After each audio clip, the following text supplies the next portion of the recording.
East African community has a long history. It has been beneficial. The community itself has been beneficial in a number of ways to the East African community members. The East African community collapsed, but then it was re-established in 1999. Since then, member states have done a lot. We started by creating a custom union. Our custom union is integrated with a free trade area. And the free trade area brings together a population of about 280 million people with a combined GDP of about 300 billion US dollars. This is a big market, and that has strengthened the economic ties of member states in terms of utilizing the benefits which emerge out of this big market. But also we did not stop there. We have established a common market, and preparations for the monetary union are also in full swings. So you can see from these stages which we have reached since the revival of East African cooperation have brought member states in a number of areas, and in that case we have strengthened our economic ties. What do I mean? Through the common market and the monetary union now that we are going, it means that there is a free movement of people.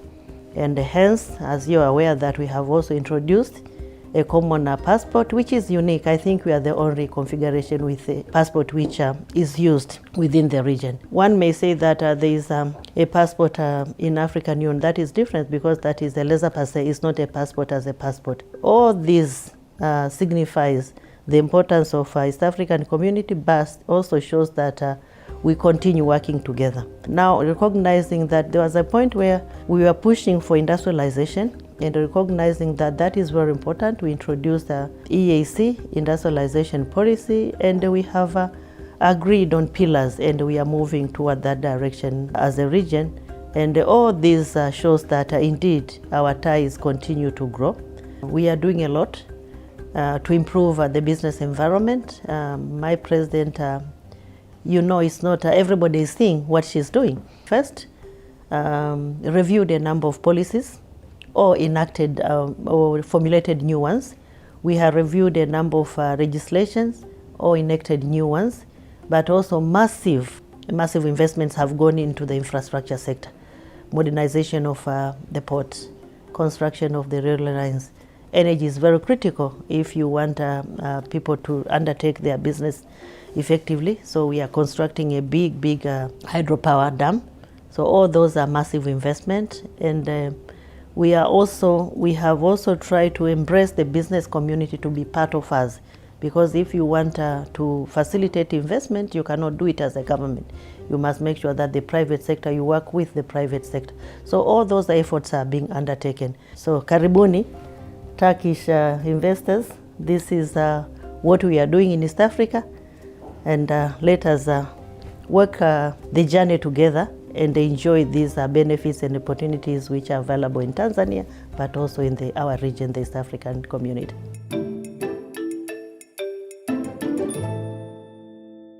Swahili is spoken by, I think, over 200 million people in Africa, and it is among the 10 most widely spoken languages in the world. And the importance of Swahili is very unique, and the significance of Swahili in Tanzania is linked to our history. To begin, at national level, our founding father, the first president of the United Republic of Tanzania, Mwalimu Julius Kambarage Nyerere, he used Kiswahili to unite us. So it is a unifying language for Tanzania, because we have more than 120 tribes in Tanzania, but we don't identify ourselves by tribes, and that started since then. When I meet you, wherever you are, I'm not going to ask you from which tribe are you, from which part of Tanzania do you come from. No, it's because of Swahili. That is one of the unifying factor. But again, the historical significance which I'm talking about, Swahili was also used as a language for liberation struggle. You remember Tanzania harbored a number of countries during that time, especially from the Southern African countries. And then Swahili was used for planning, Swahili was used for strategizing, Swahili was used for military training. And believe me, until now, you go to these countries, you'll get people speaking Swahili. In terms of trade, you'll be surprised. The traders, especially the small and medium, they use Swahili. Swahili has also been a language which has been bringing together traders, but also facilitating transactions. We thank everyone because it's a joint effort. We are doing this with other countries as well. We have introduced Kiswahili as a language for Southern Africa Development Community. We have introduced Kiswahili at the African Union. We have introduced Kiswahili as a language in the East African Community, and a number of member states now are incorporating Kiswahili in their syllabus. It's a joint effort. We are trying to make it as an African language, and we thank those who have embraced Kiswahili. We remain ready to support everyone who wishes to get support in terms of enhancing their capabilities or capacities in Kiswahili. But it would be remiss of me if I don't applaud the UNESCO for designating the 7th of July each year to be Kiswahili Day. Swahili now is it will be effective in terms of communication and engaging, so we are gratified.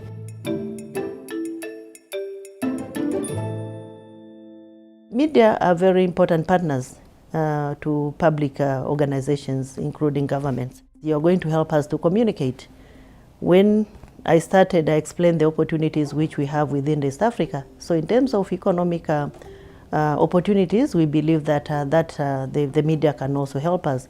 But it's not only about economic benefits, but it is also about people to people.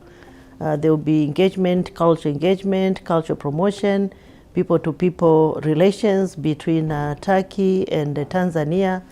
And I think I'm not sure whether you know that we have film shows in Tanzania which are aired, Turkish, which are aired in Kiswahili.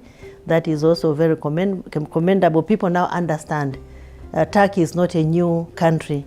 Turkey, people knows about Turkey, and they want to know more. So they can play a role in promotion of trade and investment opportunity, economic opportunities, culture, and the people-to-people relations.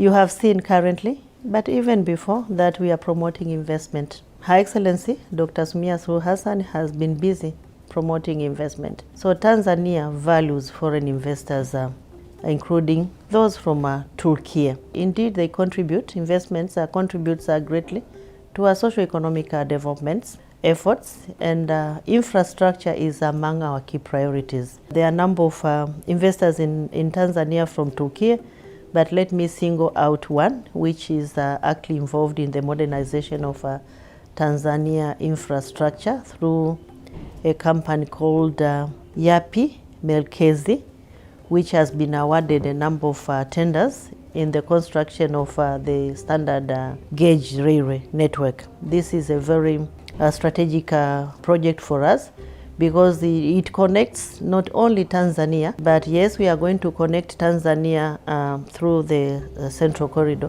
but more than that, we envisage to connect other countries as well, Burundi, DRC, and we'll be going beyond that.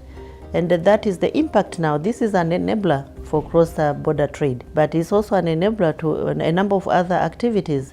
And we link that to our port as well. Previously, I have said that we are a gateway to a number of countries. Now, a standard gauge will enable movement of goods from our port to these to parts of Tanzania and to other parts of landlocked countries. And in doing so, you are reducing the cost of doing business. You are also enabling investment in other sectors as well. But the construction itself has also created a number of jobs for our people. And also we are benefiting from transfer of technology. The benefits are multiple because there are a number of multiplier effects.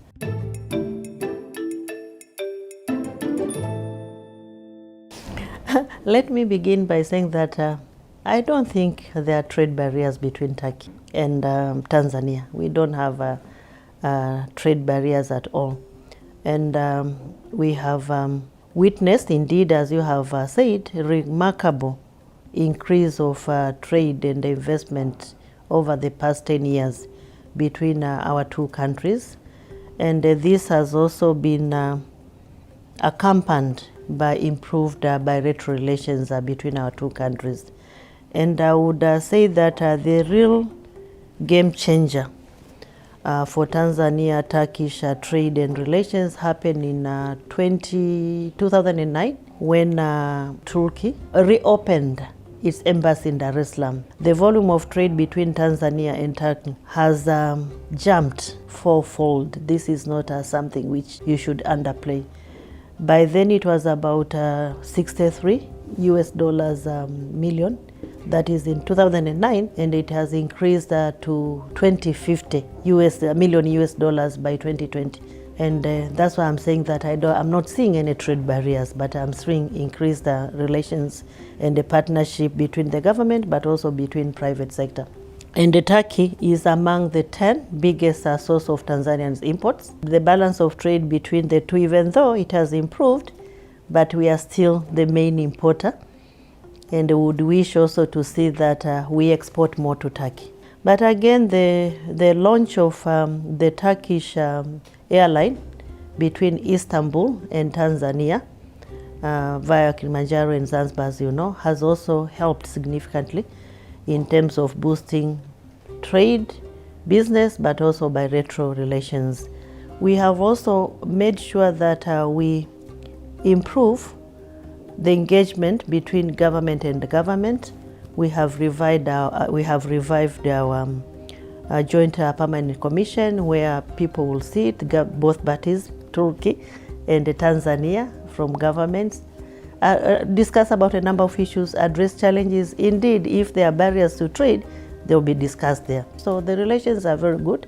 The impacts are very vivid, but again, once again, that let it be balanced. We are importing more compared to what we are exporting. So we wish to see that our exports as well to Turkey are increasing.